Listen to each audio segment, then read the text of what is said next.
Hello, welcome to lecture number 16 in our series on drugs and human behavior. Today we're going to talk about our second half of psychopharmacology across the lifespan.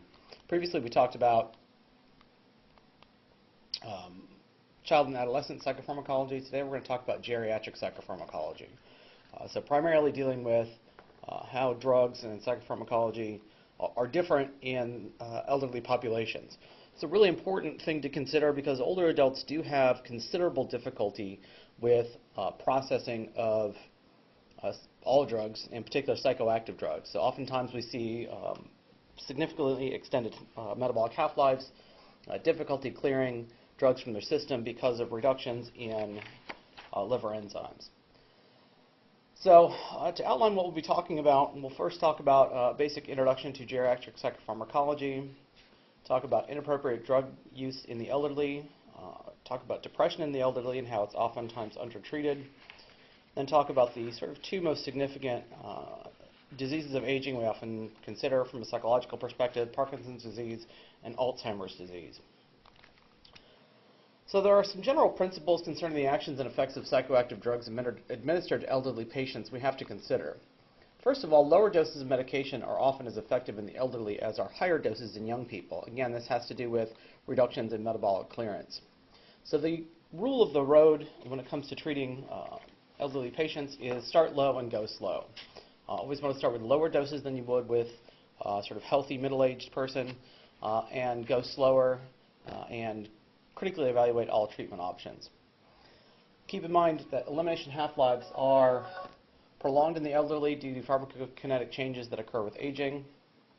We see decreased liver enzyme activity, which results in increased clearance time and decreased ability to clear drugs from the system. So these elimination half-lives often require alterations in dosing regimens and dosing schemes and dosing schedules, lower doses, and probably not as frequent because, again, that increased clearance time.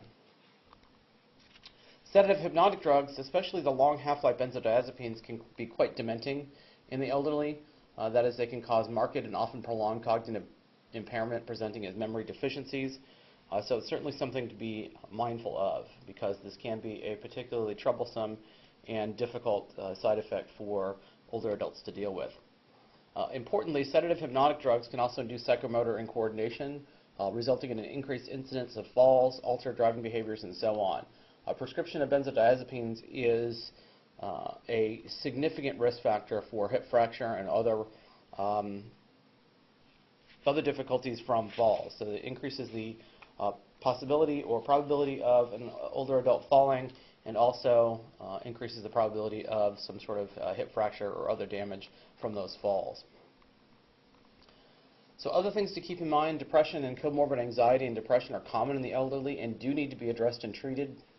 Probably not with benzodiazepines, or certainly only with a fast-acting, low-dose version of that. Psychological therapies can be used effectively to treat anxiety disorders, sleep disorders, and other psychological disorders for which drugs are often prescribed. So it's probably better to start with those kind of psychological cognitive behavioral therapies rather than going right to prescriptions. Inappropriate drug use in the elderly is a common problem with potentially tragic consequences. Again, we're talking about increased propensity for falls, hip fractures, which can be fatal, and certainly oftentimes people can have significant problems. Finally, substance abuse in the elderly often goes undetected and often untreated, leading to broader psychological, psychiatric, and psychological comorbidities. So older adults, just like the rest of us, are at risk for substance abuse as much as anyone else is. One problem is we can often see inappropriate drug treatment in the elderly, or use of drugs in the elderly. So elderly are frequently prescribed medications that they do not need or that can cause them significant problem. So I want to take a quick look at what are called the Beers criteria. And this is available from American Geriatrics. So this is a pretty great handout available for everyone at americangeriatrics.org. This is a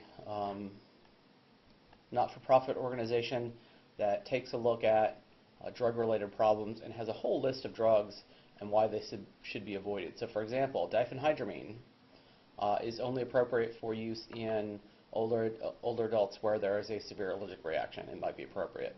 But other anticholinergic drugs and antihistamines oftentimes have difficulty or cause difficulty in older adults and can actually be dementing.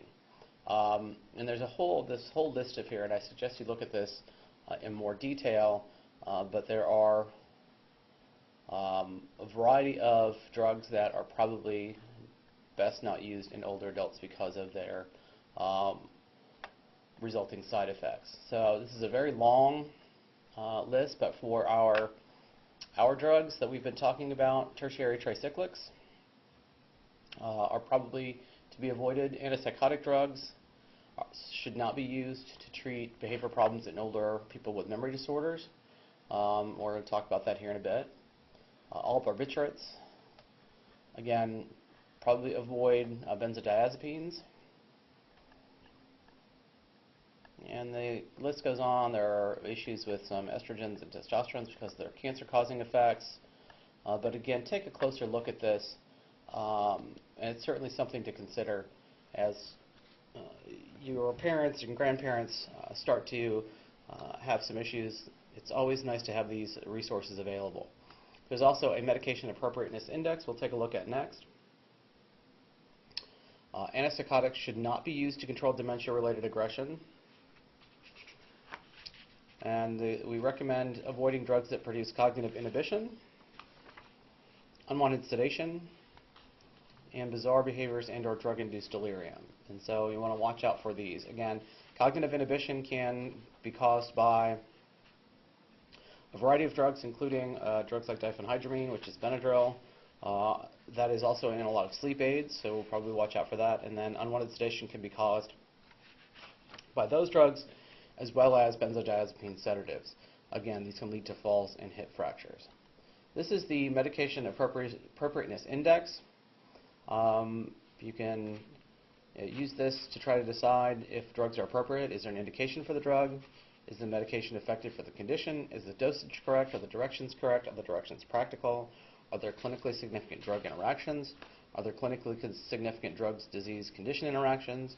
Is there unnecessary duplication with other drugs? This is something to watch out for in older adults because oftentimes they'll be on a drug and they get prescribed another drug that the doctor didn't know about or something of that sort. So watch out for that as well.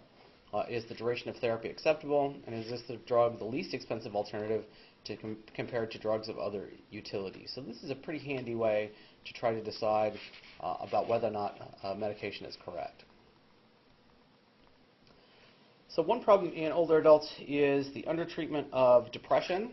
Depression in elderly remains underdiagnosed and often poorly or inadequately treated. There is what's called the IMPACT model, which has some tools and summary research and effectiveness can be found on their website, impact-uw.org.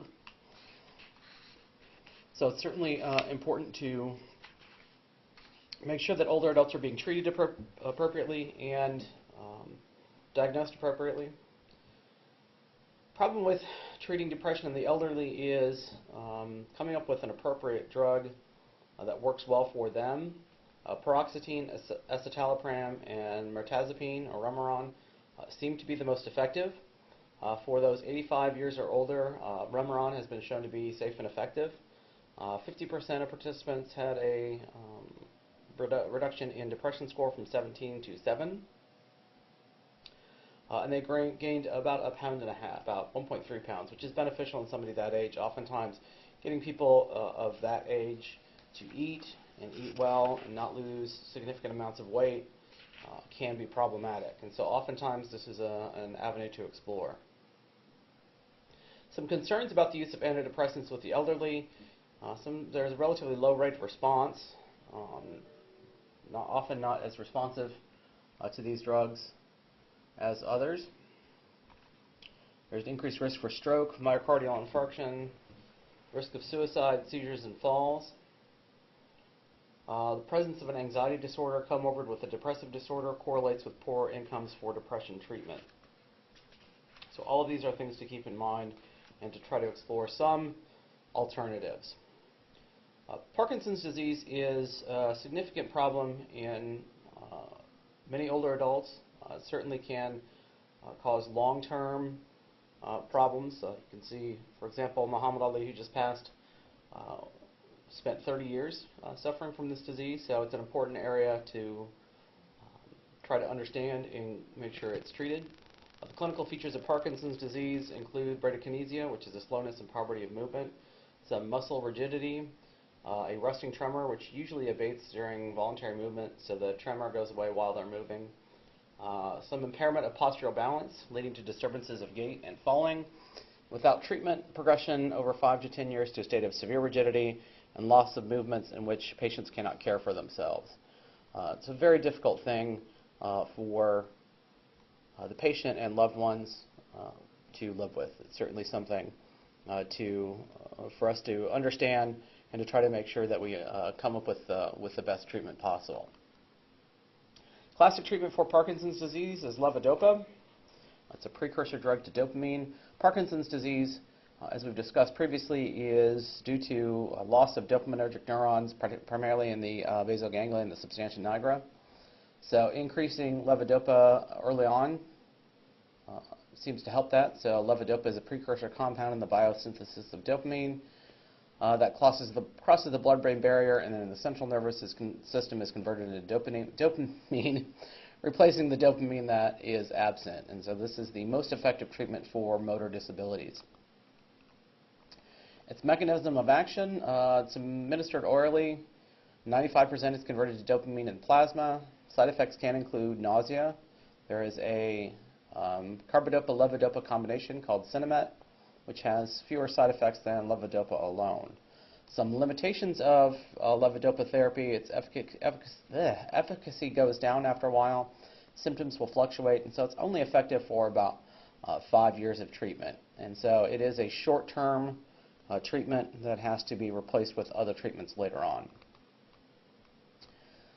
Primarily, the treatment mode for treating Parkinson's disease is using dopamine receptor agonists. Most patients gradually become less responsive to levodopa therapy after, again, 1 to 5 years. So there are a variety of drugs that can be prescribed to try to treat the Parkinson's disease, including bromocriptine, pergolide, pramipexole, and ropinirole. Other treatments for Parkinson's disease include surgical interventions such as a pallidotomy, others including neurostimulators. So there's a lot of work being done in this area. So drugs are not the only option, and I want to make sure that's very clear. There are non-pharmacological interventions that have been shown to be effective, again, including surgery and administration of things like intracranial electrical stimulation. Alzheimer's disease is the most common neurodegenerative disease and accounts for the majority of all cases of dementia. For those of you not familiar with Alzheimer's disease, which most everyone is to at least some extent, Alzheimer's disease is associated with the development of neurofibrillary plaques and tangles. So these plaques and tangles disrupt neuronal processing and cause severe neurodegeneration. So its onset is usually after age 60. Occasionally it can be younger. Over 10 million Americans who are part of the baby boom generation will develop Alzheimer's disease. By 2050, the number of people aged 65 and older with Alzheimer's disease may nearly triple, from 5 million to a projected 13.8 million. And this is the single most expensive disease in the United States in terms of its cost of care. This is a dramatically difficult disease to cope with, certainly for loved ones. It's called the long goodbye often, because it's such a long degenerative process. And so this is an area where research is ongoing, but there is critically important work to be done here. Clinical features of Alzheimer's disease: it's characterized by cognitive deterioration, changes in behavior, loss of functional independence, and increasing requirements for care. It's a progressive impairment in memory, judgment, decision-making, and orientation to physical surroundings and language. Unfortunately, the only definitive way to diagnose Alzheimer's is at autopsy. There are newer ways of diagnosing Alzheimer's disease that include PET scans that radioactive isotope latches onto the beta amyloid plaque, and a newer test involving taking some cerebrospinal fluid out of the spine by a spinal tap and testing for the presence of tau proteins, which is what causes those neurofibrillary tangles. Time between symptom onset and death may span anywhere from 8 to 10 years, so it is a long, slow decline. Again, that can be very difficult on caregivers. Common Alzheimer's disease complications include depression, apathy, can lead to psychosis and agitation and other behavioral disturbances. From the perspective of the patient, oftentimes the problem is they don't understand what's happening to them, and they don't know they're frustrated. They don't understand why they can't remember, or they don't understand how they ended up where they are, and they're fearful, and so it's hard often to treat these issues. There are, again, lots of research studies going on in this area to try to figure out how to prevent Alzheimer's, to figure out who's at risk for Alzheimer's. There are studies that show diets rich in fish oils, primarily the omega-3 fatty acid DHA, results in a 47% reduction in the incidence of Alzheimer's disease. I want to stop for a moment and talk about these plaques and neurofibrillary tangles. Alzheimer's disease is again associated with these two hallmark changes in the brain, the development of beta amyloid plaque and tau protein tangles. Treatments have been focused on the beta amyloid plaque, but current research is showing that the tau proteins may actually be the key, or certainly are an important part of this process. So, as I said, testing of cerebral spinal fluid can measure abnormal tau protein levels, and there are treatments now being used to target these particular proteins. And so when we talk about treatments, it is a complex series of things that need to fit together. Again, there's the beta amyloid plaques, the tau protein tangles, and a disruption in acetylcholine neurons. So this is where a lot of the current treatment regimens lie, is in things like acetylcholine esterase inhibitors. So deficits in the functioning of acetylcholine secreting neurons are correlated with cognitive impairments of Alzheimer's disease. So trying to target acetylcholine by increasing amounts in the synapse by treatment with acetylcholine esterase inhibitors include drugs like Cognex, Aricept, and Exelon, and Razidine. Side effects from these drugs include nausea, diarrhea, abnormal cramping, and anorexia. And unfortunately, these drugs have limited long-term efficacy and oftentimes don't work at all for many patients. So these are the agents that are available. Tacrine was the first of these agents to be approved. It's not used very often because of its liver toxicity. Donepezil, which is Aricept, may slow the progression of cognitive decline in early Alzheimer's disease, but you only get about 18 months of effective treatment. Rivastigmine is clinically effective in producing modest improvements in cognitive function and activities of daily living, and is available as a transdermal patch. Some limitations to the acetylcholine esterase inhibitors include, although stabilization occurs, there's typically only a modest improvement from baseline, and the effects are not sustained indefinitely. There is some effort at trying to use this naturally occurring acetylcholine esterase inhibitor, huperzine A, but that work is ongoing. There is memantine, which is Namenda or Namenda XR, which shows moderate affinity to non-competitive NMDA receptor antagonism. It's shown to reduce clinical deterioration in patients with moderate to severe Alzheimer's disease. It has not been shown to be effective in reducing agitation associated with Alzheimer's disease. And high brain concentrations of memantine can inhibit glutamatergic mechanisms of synaptic plasticity. So this may not be the best alternative. So here are the areas that we really need to try to work to try to get better treatments for Alzheimer's disease. So disease therapies for Alzheimer's disease targeting aspects of the current pathophysiological understanding of the disease. So getting at the underlying pathology. The ACE inhibitors are really there to try to just support the loss of neurons and neuronal functioning. We need to come up with ways to get rid of the underlying pathology. So symptomatic therapies for cognitive symptoms, that's kind of where most of our drugs are now.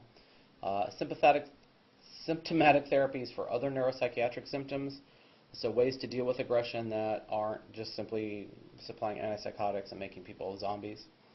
Interventions targeted at and the provision of supportive care for patients, and interventions targeted at and the provisions of supportive care for caregivers. And these are two very important areas because this is an area where Oftentimes people want to keep their family members in their home but don't have the resources to do so, and their own resources are taxed, and it's an incredibly difficult thing to try to deal with. It's certainly hard on the person who's suffering from dementia, but certainly also on their caregivers as well. So that's a brief discussion of geriatric psychopharmacology. The biggest things to take home from this discussion are that older adults often require very different kinds of treatment options.